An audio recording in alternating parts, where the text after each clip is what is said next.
পৃথিবী জুড়ে হরতালের আহ্বান করেছেন। তাদের কষ্ট এবং দুর্দশা দেখে কোনো মুসলমান টিকে থাকতে পারে না। গতকালকে থেকে পানাহার বন্ধ প্রায় আমাদের। এই নির্মম দৃশ্য দেখে অন্তরে একটা হৃদয়স্ফোরণ হয়েছে, পানাহার পর্যন্ত অনীহা হয়ে গেছে।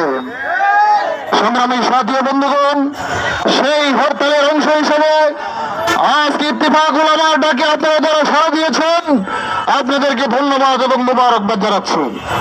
পাশাপাশি বক্তাগণ বলেছেন, ইসরায়েলি সহ বিধর্মীদের সকল পণ্য বর্জনের জন্য আমাদের তারাকান্দা বাজার বণিক সমিতির সভাপতি সভাপতি সমাবেশে আছেন, সেক্রেটারি সভাপতি সমাবেশে আছেন।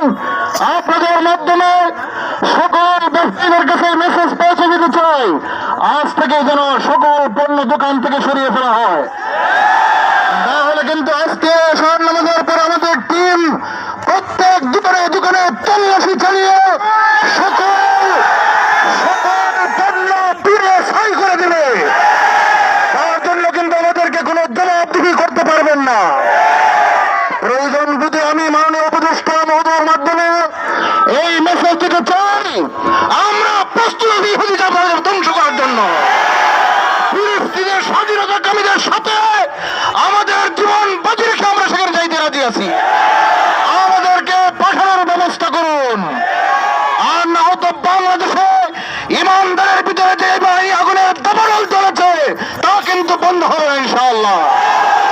সকলে দোয়া রাখুন ইনশাআল্লাহ। আসসালামু আলাইকুম।